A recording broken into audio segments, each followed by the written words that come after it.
നമസ്കാരം. ഗീതാസ് ഫുഡ് കോർട്ടിലേക്ക് എല്ലാവർക്കും സ്വാഗതം. അപ്പോൾ ഇന്ന് എന്താ കറി വെച്ചതെന്നല്ലേ, ഇന്ന് നല്ലൊരു കിച്ചടി ഉണ്ടാക്കി കേട്ടോ. കുക്കുംബർ, തക്കാളി, പിന്നെ ഞാൻ ഒരു പകുതി സവാളയും കൂടി ചേർത്തു.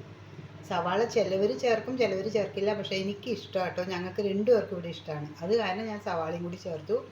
വേവിക്കാനൊന്നും പോയില്ല, വെറുതെ പച്ചയ്ക്ക് കട്ട് ചെയ്തിട്ടു. പിന്നെ കുറച്ച് തൈരൊക്കെ ചേർത്തിട്ട് തേങ്ങയും കൂടി അരച്ച് ചേർത്തു. അപ്പോൾ ഇതുപോലത്തെ കിച്ചടി ഉണ്ടാക്കാത്തവർ നാളെ തന്നെ ഉണ്ടാക്കിക്കൊള്ളൂ കേട്ടോ. അപ്പോൾ ഇഷ്ടപ്പെടുകയാണെങ്കിൽ ഒന്ന് ലൈക്കും കൂടി ചെയ്തേക്കും. അപ്പോൾ ആദ്യം അരപ്പ് തയ്യാറാക്കാം കേട്ടോ. ഒരു പച്ചമുളക് എടുത്തോളൂ കേട്ടോ, നല്ല എരിവുണ്ട്, അതുകൊണ്ടാണ്. പിന്നെ ഒരു ചെറിയ നാളികേരത്തിൻ്റെ പകുതി, ഒരു മുറി നാളികേരം കേട്ടോ, അത് കട്ട് ചെയ്ത് ഇങ്ങനെ ഇട്ടതാണ്. പിന്നെ ഒരു സ്പൂൺ കടുക്.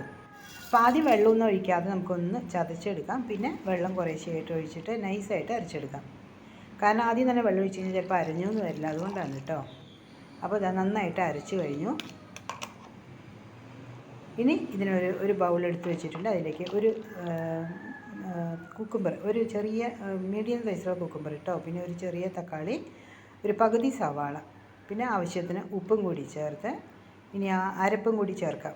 അപ്പോൾ വേറെ പച്ചമുളകൊന്നും ചേർക്കണില്ല, അതിനകത്ത് ഉള്ളത് കാരണം. പിന്നെ പ്രത്യേകിച്ച് പച്ചമുളക്, ഇഞ്ചിയോ അങ്ങനെയും ചേർക്കണില്ല.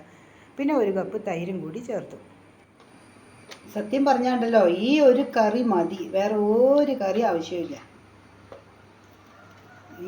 ഞാൻ മിക്ക ദിവസം ഇങ്ങനെ ഉണ്ടാക്കും കേട്ടോ. വേവിക്കൊന്നും ചെയ്യില്ല, വെറുതെ ഇങ്ങനെ പച്ചയ്ക്ക് കട്ട് ചെയ്തിട്ടിട്ട് തൈരും പിന്നെ തേങ്ങ ഒക്കെ കൂടി അരച്ച് ചേർത്ത് കഴിഞ്ഞാൽ അടിപൊളിയാണ്. അപ്പം ഞാനിതിൽ കുറച്ച് കടുകും കൂടി വറുത്തിടുന്നുണ്ട് കേട്ടോ. കണ്ടില്ല, നല്ല കട്ടിയായിട്ടിരിക്കണുണ്ടോ. വേണമെങ്കിൽ കുറച്ച് വെള്ളം വേണമെങ്കിൽ ലൂസായിട്ട് വേണമെന്നുണ്ടെങ്കിൽ ചേർക്കാം, പക്ഷെ ഞാൻ ചേർക്കണില്ല. ഞാൻ ഇത്രയും ഇങ്ങനെ അടിപൊളിയായിട്ട് ഇങ്ങനെ ചെയ്യാൻ പോവാം കേട്ടോ. പക്ഷേ സൈഡിൽ അധികം പുളി പാടില്ല കേട്ടോ. ഒരുപാട് പുളിച്ച് കഴിഞ്ഞാൽ ആ ടേസ്റ്റ് പോകും. കാരണം നമ്മൾ തക്കാളിയും ചേർക്കുന്നുണ്ടല്ലോ. ഒരു ആവറേജ് പുളി അത്രയേ പാടുള്ളൂ, ഒരുപാട് പുളിച്ച തൈരൊന്നും ചേർക്കരുത്. അപ്പോൾ അതിൻ്റെ ആ മൊത്തം മാറിപ്പോവും. അപ്പോൾ ഇത് നന്നായിട്ട് മിക്സ് ചെയ്തു. ഇനി ഉപ്പൊക്കെ മതിയോ നോക്കിയിട്ട് ഞാൻ കുറച്ച് കടുകും കൂടി വറക്കാം. അപ്പോൾ കടുകും കൂടി താളിച്ച് ചേർത്തു. കടുക്, ഉഴുന്നുപരിപ്പ്, വറ്റൽമുളക്, പിന്നെ കുറച്ച് കറിവേപ്പിലയും കൂടി ചേർത്തു കേട്ടോ.